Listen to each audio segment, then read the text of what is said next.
자, 안녕하세요. 성형외과 전문의 반지상입니다. 우리는 동안이란 말을 참 좋아하고요. 젊은 사람들은 오히려 주름에 별로 신경을 안 쓰실 수 있어요. 그런데 나이가 들면 주름 하나에도 굉장히 민감하게 반응을 합니다. 그래서 이 노화를 막기 위해 정말 많이 노력을 해왔습니다. 하지만 최근에 의학계는 노화를 바라보는 시각이 두 가지가 좀 상반된 관점이 좀 있어요. 이게 바로 안티에이징과 슬로우 에이징이라는 두 가지 개념이고요. 오늘은 그 용어에 대해서 이들이 어떤 관점으로 노화를 바라보는지 이거를 정리해 보도록 하겠습니다.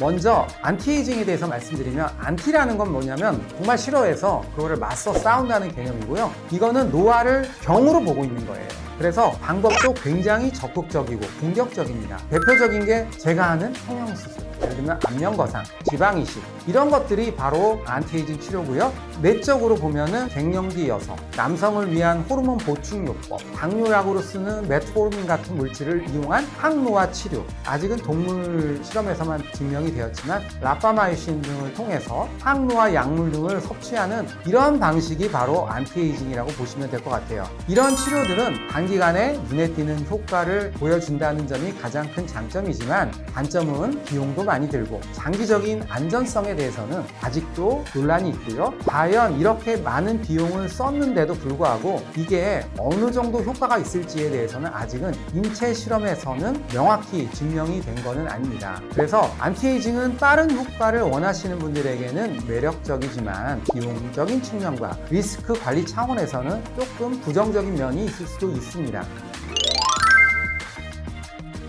슬로우 에이징은 노화는 자연스러운 과정이고 완전히 막을 수는 없지만 속도를 늦출 수 있다라는 그러한 개념이라고 보시면 될 것 같아요. 몇 가지 요소가 있는데요. 첫 번째는 운동적인 방법입니다. 이 운동적인 방법에는 크게 두 가지가 있죠. 하나는 근육량을 늘리는 방식이고요. 두 번째는 유산소 운동을 열심히 하는 겁니다. 나이가 들면 근육량이 줄어들게 되고 자연스럽게 노쇠라는 현상을 맞게 되는데요. 따라서 적절하게 단백질을 잘 보충하고 근육을 자극하는 웨이트 운동을 좀 해야 된다는 것과, 소위 말해 존투 트레이닝이라고 그래가지고 자기의 심박수를 올리는 유산소 운동을 꾸준히 해서 심혈관 관리를 잘 하는 것. 운동에서는 이 두 가지를 꼭 잊지 마셔야 됩니다. 두 번째는 식습관 관리입니다. 요즘에 제 사람들이 무서워하는 게 혈당 스파이크라는 거죠. 그래서 혈당 스파이크를 올리지 않는 그런 음식들을 잘 드시고요. 중성지방이 굉장히 중요합니다. 그래서 중성지방을 과다하게 올리는 그런 식품들을 굉장히 조심하셔야 되고요. 결국은 지중해 음식이 가장 좋다고 합니다. 그래서 지중해 사람들이 먹는 다양한 야채, 좋은 기름들, 좋은 씨앗들, 이런 것들을 잘 드시고, 그 다음에 요즘에 초가공식품들 여러분들 좋아하시죠? 그런데 가능하면 자연 음식들, 가공하지 않은 음식들을 섭취하는 것이 슬로우 에이징에서 굉장히 중요하고요. 이렇게 음식을 골고루 섭취하는 것은 결국은 대장 건강과도 굉장히 밀접한 관계가 있기 때문에 노화를 늦추는데 아주 첫 번째로 중요한 요소라고 보시면 될 것 같아요. 그 다음에 세 번째로는 수면이 굉장히 중요합니다. 잘 자야지 여러 가지 호르몬들이 충분히 분비가 되면서 근육이나 피부가 회복이 되고 면역 체계가 다시 정비가 되겠죠. 뇌 속에 쌓였던 여러 가지 노폐물들이 청소되고 치매 같은 걸 유발할 수 있는 그러한 물질들을 자연스럽게 분해하는 그런 시간이기 때문에 퇴행성 뇌질환을 예방하고 뇌의 노화를 억제하는데 굉장히 중요한 요소라고 보시면 될 것 같아요. 밤에 잠을 제대로 못 자면 스트레스 호르몬인 코르티졸 호르몬이 당연히 증가해서요. 여러분들의 노화 시계가 점점 빨라진다는 걸 꼭 기억하셨으면 좋겠습니다. 슬로우 에이징의 장점은 굉장히 안전하고 일상 속에서도 지속 가능하다는 점인데요. 단점으로는 굉장히 오랜 기간에 걸쳐서 이루어지기 때문에 단시간에 드라마틱한 변화를 느끼기는 조금 어려운 점이 있습니다. 장시간 꾸준히 실천해야만 효과가 보이는 방식이고, 또 말은 쉽지 실천하기가 조금 어려운 그런 부분이 있죠. 자, 정리해보면 안티에이징은 노화를 질병으로 보고 멈추려거나 되돌리는 접근이고요. 슬로우 에이징은 노화를 자연스러운 현상으로 보고 속도를 늦추려는 그런 방식이라고 보시면 될 것 같아요. 안티에이징이 단거리 달리기라고 하면 슬로우 에이징은 마라톤이라고 보시면 좋을 것 같습니다. 자, 우리는 어떤 방식을 추구해야 할까요? 제가 말씀드리고 싶은 거는 이 둘 중 하나만 고집하지 말고요. 안티에이징과 슬로우 에이징은 반드시 서로 병행을 해야 된다는 겁니다.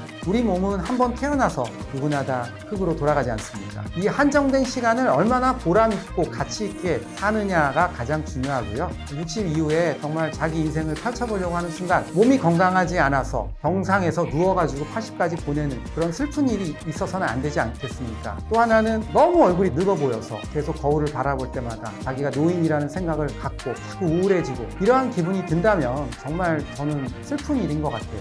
오늘 영상을 보신 분들은 젊을 때부터 슬로우 에이징의 개념을 생각하고 꾸준히 슬로우 에이징의 여러 가지 원리들을 실천하시면서 노화가 많이 진행이 됐다면 안티에이징 치료를 때때로 병원에 오셔가지고 받으신다면 60대부터 90대까지 행복한 생활을 누리시는데 도움을 줄 수 있지 않을까 생각합니다. 자, 오늘은 안티에이징과 슬로우 에이징에 대해서 알아봤는데요. 노화는 막을 수는 없지만 늦출 수 있고 또 치료를 통해서 적절하게 되돌릴 수도 있습니다. 꾸준한 관리와 적절한 시술 그리고 치료로 건강하고 아름답게 나이 들어가는 것, 이것이 진정한 웰 에이징이라고 저는 생각합니다. 오늘도 이 영상이 도움이 되었기를 바라면서 지금까지 성형외과 전문의 노화 전문가 안재상 원장이었습니다. 감사합니다.